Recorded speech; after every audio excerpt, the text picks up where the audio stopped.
Hey Janet, how you been? Hi, Inga. I'm doing awesome. How are you? I'm doing good. Busy, busy. Trying to keep up. So how's your so what do you like to say about your journey with your son with ADHD? Well, it's been a long journey. I'm now on the other side of it, I think, since he is a grown up and he's now married and has three children. One of his children is just got married himself, believe Mm, it or not. Left college, moved to Austria, and got married. Then he has a daughter who's in college, and he also has one in middle school, a daughter. okay. So, anyway, I would say that he's thriving, and that's the good news. Yeah. No, that is great. I mean, that's good that he's doing that. And so would you say is like the proudest moment of him? I mean, I know that, since he's married and everything, but is there any other proudest moments? Well, the thing with my son is that it was really rocky in the early years. And it doesn't start out that way sometimes, right? When they're little, you just, particularly he was my first. Hmm. So for me, I felt like I didn't know any different. He was just a really active little kid. And it turned out that I had twins when he was 16 months old. Oh, okay. So I had this really active toddler who was already running around. And I always said, his name is Dan. I always say Dan he never walked. He just started out running. Yeah. And he was one of those kids that was into everything. Like you couldn't, every light switch, Mhm. if you had something plugged in, if you had something on the counter, he was going to pull it off. I mean, anything he could do. If Wow. he saw other kids building something with blocks, he was going to knock it over. He loved to create, the uh, excitement, I guess, or something. He was always looking for action.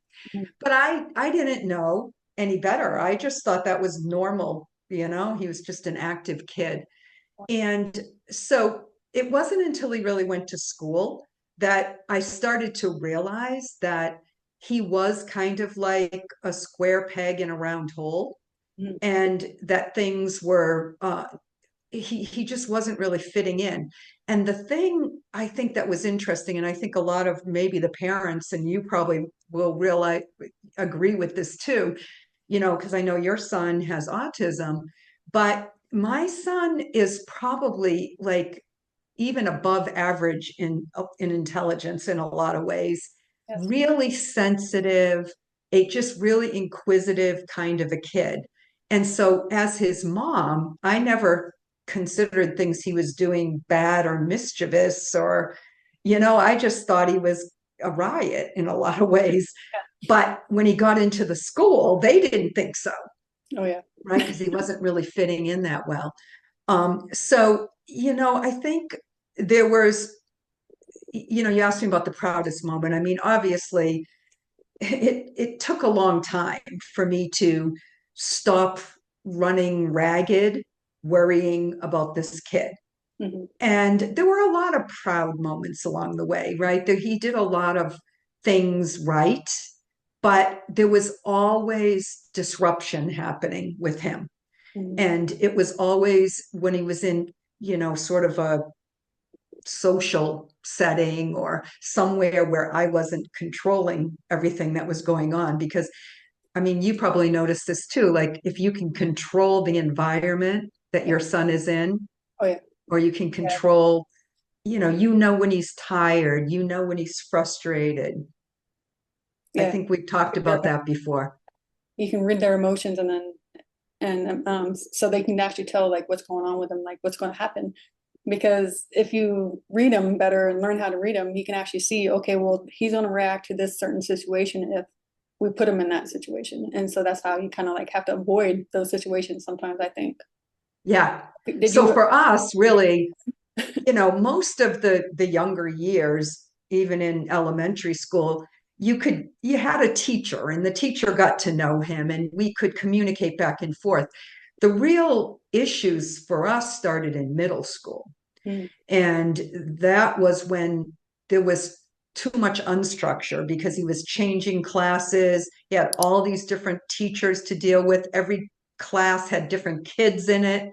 It was too much really for him. And that was when things started to really go off the rails, I would say, for us. And, I guess the things that really troubled me more than anything was there, being in this, I call it the system, right? Being in the school system, there's a lot that gets pushed under the rug. And in most public schools and middle schools, including even when my son was there was drugs available. Yeah. There was alcohol available. There were kids that had access to this stuff. He wasn't getting it at home, but he was finding friends, if he could call them that, right? That were not really the best Friends. Yeah. people we would have chosen for him to hang out with. And, they were probably troubled kids too in some ways, but maybe had a little bit less control at home than what we had. Yeah. But when he was out of our sight, things started to go haywire. So we started noticing we'd find cigarettes in his room, or, we found Jim Beam bourbon. Like, where did that come from? He didn't get it from our house. And, he was only like 13. Wow. And yeah, that was really the time, the times. And, here's the thing, and other moms out there probably are going to relate to this, but we were in a really affluent community. The schools were like top notch. The reputation in the school system was that, oh, yeah, this is the great. But here's the thing. I mean, sometimes those great school systems are great for mainstream kids, but they're not really great for special needs or kids with IEPs. Makes sense. Right. And that was what we kind of encountered, was that he was a burden on them, right, on the school system. And they didn't really want to give him the services that he was going to need in order to thrive there. And so, things started to just, like, I noticed it more in his level of frustration as well. Yeah. So it wasn't that he was loving being in a situation where he was out of control. He was out of, because of the way things were at school, and he was always getting in trouble. Mm-hmm. And he wasn't doing his homework, and he just wasn't able to sit and pay attention in the way that they wanted him to. And then he would come home and he would be sort of angry, and his room was a mess, and he couldn't seem to, he couldn't get along really. And so our house became like a battleground. And by this time I had four boys. Wow. It's a lot And yeah, my other, the twins, who were only a year and a half younger than him, like literally were thriving in the school system. So, it wasn't necessarily that the system was all bad. It was just not good for him. And then I had a younger one who was like 4 years younger than my oldest. And, so our house became like a battle zone. And that was when I would say, I had to call in all my resources. Yeah. And, for me, it was really, it's my faith. And I do attribute a lot of this to praying and to really turning a lot of it over to God and taking guidance in that direction, because, I mean, God made this kid, God gave this kid to me and my husband, and it was up to us to, to guide him in the right way. But we were pretty frustrated and not sure which way to go. My second real value is family. So everything revolved around, well, what's going to happen? How do I put him first? Yeah. And then it's really this idea that I needed the freedom to be able to do the right thing and to be there when I needed to be there. And I was climbing the corporate ladder when I was having kids. Wow. So it became a real struggle for me personally to have to reassess all of my priorities. Mhm. And I literally walked away from a very pretty high up corporate position. And I just left because I had to focus on my family. You Yeah. know, he was disrupting the whole family, but he needed attention in order for everything else to stabilize. Mhm. Wow. Yeah. I mean, that makes sense. I mean, I know how that is. You know, you Yeah. got to figure out how these kids work, and it's just like sometimes you have to sacrifice certain situations in order to be able to thrive, you know, with your other ones, with your family. So it's not Well, very, that was the thing, you know, I mean, it was hard because I was passionate about my work and my life and my job, but my family had to take priority. Mhm. So when I left the corporate world, I decided that I would become an entrepreneur.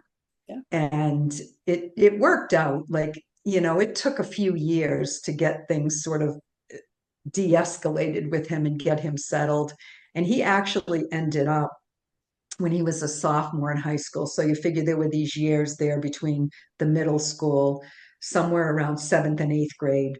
And then by the time he became a sophomore, so say there was, 3 or 4 years in there Mhm. that were really unstable. And then he finally was got into a private school that was um, that specialized in learning style differences. Mhm. And it was really not a school that was for kids necessarily that were on the chapter 766. I don't know if they still call it that, but that's what it was back then. Okay. And this school was just an independent private school. Hmm. But I had to go and visit, I don't know, probably 50 different schools and then say why they weren't appropriate in order to get the one that was. And when we went to that school, it was a boarding school, or you could go by day, just as a day student. And he wanted to go there as a boarding student. Oh, wow. Okay. And I was shocked, but he did. And it was probably the best thing that ever happened to him and our entire family. Yeah. I mean, So he would live there from Monday to Friday, hmm, and they had a great curriculum because it was whatever the kid needed. So if he needed to be in a small little group setting, then that was how he would take that subject. If he needed one-on-one, they would give him one-on-one. If he could do okay in a regular size classroom, he would be in a regular classroom. So every single subject depended on what it was and the way that they were teaching it, and how he would best be accommodated. yeah. That's amazing. So, I never knew they had schools like that. I never heard of that. well, I'll tell you, it's a very expensive school. Oh, I bet. I don't know what it would be now, but because this was, I mean, he's in his 40s now. So this would have been what, 30 years ago. It was extremely expensive. And I literally had to fight to get him in there. And Mhm. I didn't even expect that he would be there as a boarding student, but the state paid for it. Oh, wow. And part of it was that, I mean, I can't, in this one little interview, I can't go into all that happened, but he was discriminated against a lot because of his IEP Hmm. and being under that Chapter 766 program. And to the point that I literally had to get a disability law center involved. I called Washington, D.C. because he was being forced to be, removed from the school. They were trying to suspend him, and like almost indefinite suspension, and providing him with no education. So I had to quit my job because I had to spend all this time fighting the system, Yeah, exactly. which was hard, but in the end, I guess maybe that what I would say my proudest moment was when he actually graduated from high school. Yeah. And Oh yeah, that's definitely a accomplishment, yeah, for him. I know, Wow, I because mean, I well, just didn't know that it was going to happen. But one of the things during that time that really I think was most impactful was we had a good psychologist that I was bringing him to. And during the really harrowing years where he was getting into fights in the school, not physical fights, but just, they were always at him and he seemed to be rebelling all the time. yeah. This psychologist said to me, there's really only three things that you have to focus on. And this may be something that will be good for anybody else out there who's going through some rough times. I think when you've got a kid with special needs, Mm. as long as you're controlling their environment in their home, it's easier. But the minute they have to go out into the world, you've got to, things start to get a little out of control. But he said to me, your job is to save his life, Mm. which means you have to keep him off drugs and alcohol Mm. Yeah. and out of danger. Your job is not to be his teacher. Mm. So stop fighting with him over homework, Yeah. Sure. right? Like, so there was this first messaging was make sure that you understand what your battle is here, which is his life. Mm. And the second thing was pick your battles. Yeah, that's And definitely. so if he's not making his bed, or Mhm. he used to drive us crazy because he would, all my kids are supposed to do their own laundry. Well, he would throw the laundry in the washing machine, but 2 days later it would still be there. Mm. And it just smelled terrible because it would be sitting there damp, right, for 2 days. And then you have to wash it all over again and start. And it was just, but he was like, don't let that stuff be the thing that causes you World War III in your house. Mm. If he brings cigarettes or drugs or alcohol into your house, that's worth a battle, Yeah, right? that's worth fighting for, yes, because I mean, that's something that can cause way more issues back down the line than, just not doing the chores correctly. Yeah, exactly. So the third thing was, don't like get a professional diagnosis. Don't let the schools tell you what his issue is or not is. Like they were trying to label him with what they wanted his situation to be, how they wanted it. And everything comes down to money when it comes down to the schools. Yeah. So it was, take the money, even if you have to pay extra and have a professional evaluation done with somebody you trust. Mhm. And when we did that, we actually had him in a 30-day psych program, right? A psych evaluation program. And that was really hard for us because we had to, you're dropping your kid off for 30 days somewhere. He was only like 14 at the Oh, wow. time, I think. And I was scared Mhm. and I felt like a real failure as a mother. But in the end, it was the best thing because they were able to realize that he had been under the influence of different drugs and alcohol at times. And so, we're trying to rationalize with someone who's under some influence of some substance, which we didn't know about. Plus, they're trying to give us medications to give him. Mhm. Well, he's counteracting them Yeah. with some kind of substances.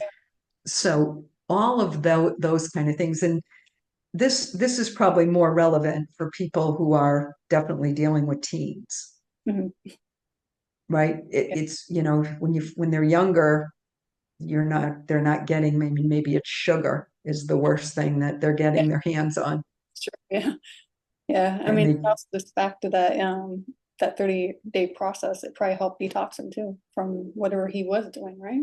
That's exactly what it was. And plus, he got a lot of therapy during Mm, that time, emotional therapy, and we were able to relax a little bit too, because it, kind of took the pressure off. So everybody had a chance to really unwind from the whole thing. mm, But, I guess the biggest lessons from all of this are that if you have a kid that isn't, measuring up to all that everybody else's kids look like they're doing, it's it's okay, yeah. right? And I maybe was in a better position because I did have three other kids Mm, who actually seemed more normal according to the way the world expects kids to act. yeah. And then I had this one kid that just had, he was dealing with a different brain composition. Hmm. And in the end, it turned out that they would have liked to say he was, I remember reading a book that I actually gave to my son, and the title is You're Not Crazy, Lazy, or Stupid. Yeah, sure. And I thought it was a really good book because that's what the teachers and, people around him would give him that messaging. Hmm.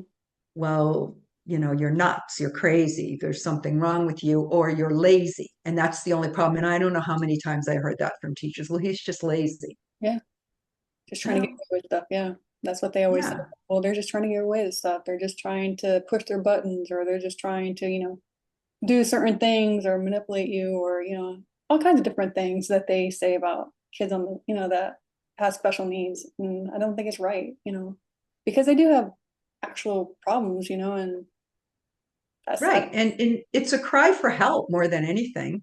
yeah. So if somebody is not feeling peaceful within their being and they're not finding joy in the world, Hmm. it's not that they want it to be that way. Yeah. They're not choosing to be miserable. It's just the way something is, there's a disconnect there. Hmm. And, one of the things you and I have talked about a lot is things we know now that I honestly didn't even cross my mind at the time, which is the toxins that Yeah. are in our environment all the time, things that he was probably eating that were maybe having an impact that I didn't even know to think about or look at. Yeah. There wasn't a lot of education at that point. It was just getting started though about the things that they were putting in the food and how they were modifying the food, and just the sugars that were in the cereals. And Yeah. they didn't eat sugary cereal, but even in regular cereal there's Rice Krispies and Cheerios, and a lot of that stuff is not good for them. Exactly. And dairy, maybe there was some dairy, I don't know what it was, but at the time I didn't think about it, and I didn't think about cleaning products, Hmm. and even things like soaps maybe, or different anything that he could have been inhaling or used that could have been manifesting in a way that was causing to exacerbate the situation. Yeah. So I'm a lot more aware of that now.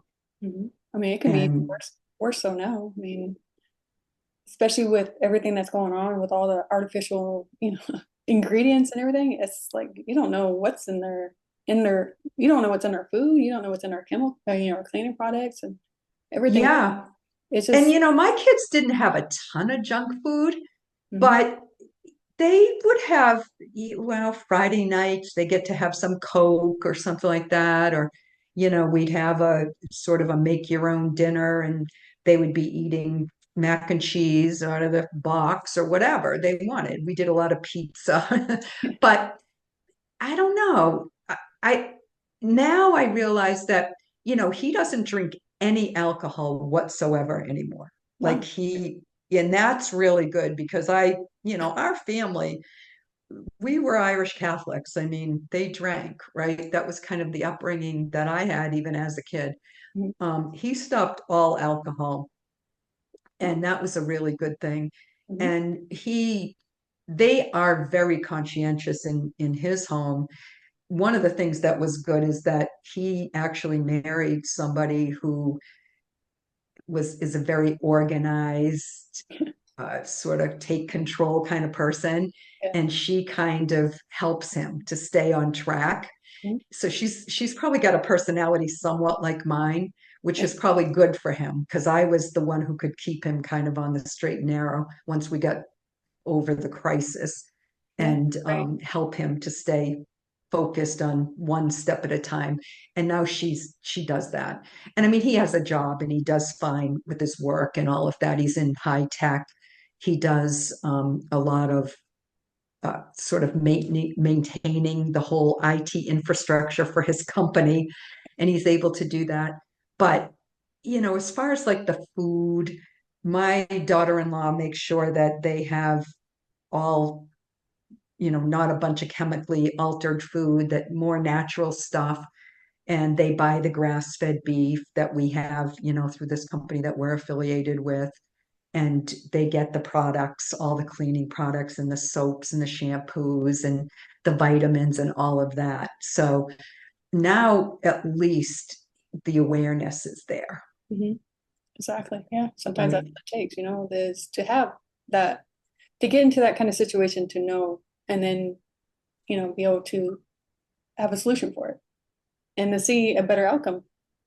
I'm sure their family is thriving a lot better now that they're actually doing more natural stuff and keeping the Yeah, best. and it's kind of interesting. I noticed his young daughter, who's in middle school right now, she has some of his tendencies, Mhm. but I think it's just been much easier to control the situation with her and to sort of head off some of the problems ahead of time because of what he went through. Mhm.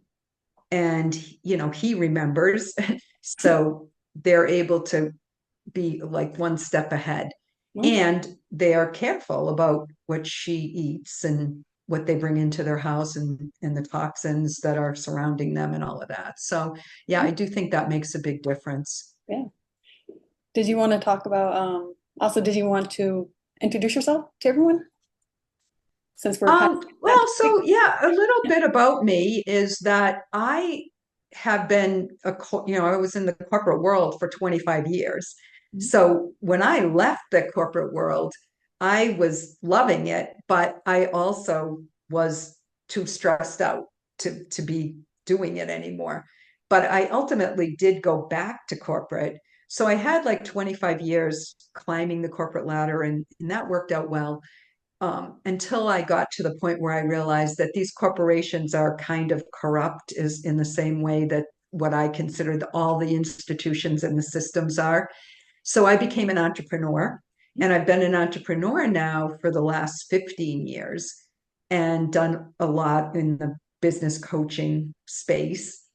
And most recently got involved with this company that is, US based, manufactures their own products, very heavily involved in making sure that they're only putting out healthy products made in America, focused on serving US based families. And I'm just somebody who just really has a real sort of American dream mentality because I was an entrepreneur for so many years. Mhm. So that all fits in. But I guess, the last maybe couple of months, I've decided that I really do want to retire from building the business to actually being more upfront with my ministry. Mhm.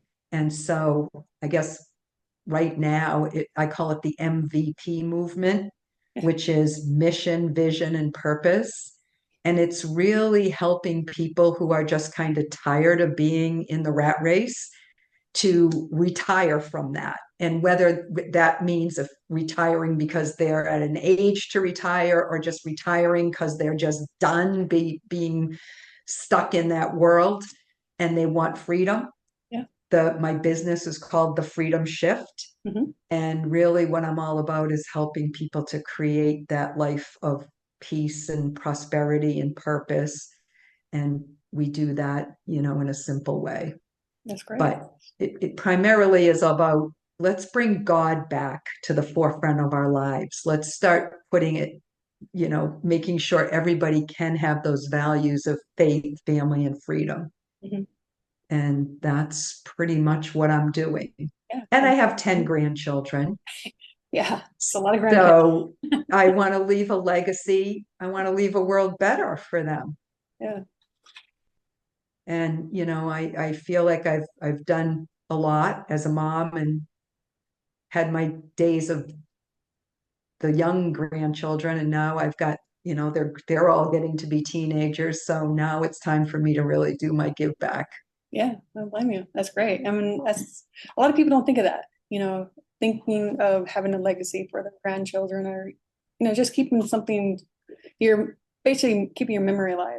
Okay, so that's what you're trying to. Well, yeah, well, leaving something for posterity, right? That Yeah. was of good work to do in the world, which Yeah. is how you and I met, Inga. Yes. And I feel really fortunate because I have also one aspect of what I do is what I call WIN, the Women's Impact Network. And it's really a way for women to come together who all have a mission in this world. And I think we all do. Mhm. Anybody who believes in God knows that God gave us a purpose to be here. Like it's not just an accident that we're here. And at every given stage of our life, we have sort of a different mission. So in the earlier years for me and for you right now, it's your mission is to be a mom and to do the best you can to raise your children so that they can go off into the world. Yeah, exactly. And then, I kind of had the mission of grandmother to young ones. And so I did a lot of that, interacting and caretaking and being there for them. And now that they're getting a little older, I really want to leave my values, Yeah, and share that with them. So understandable. Yeah, that's great. yeah, so I have a YouTube channel, which Yeah, is called The Freedom Shift, which maybe we could share that and we could of share course. the link for the Yeah, Women's Impact Network. yeah. I'll include in your in the description. I can include a bio and also put your links in there, and so everyone can contact you. Yeah. Yeah, well, I love that you're doing this work because I think there's a lot of people. I know a lot with dealing with autism. I have my sister's granddaughter is autistic Mhm. and it's troubling. And I think that really people coming together and sharing best practices and different little hints and tricks is really important. But it Yeah. goes beyond autism, right? There's kids with all sorts of different kind of learning disabilities and learning style issues.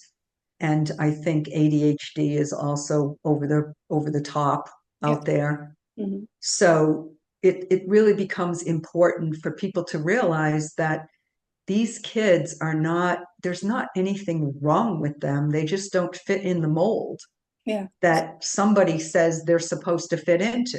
Hmm. And that has always been sort of my fight is why do they have to? Yeah. That's what we all do, right? All for all of us parents, we're just constantly advocating for our children and trying to get them the best we can.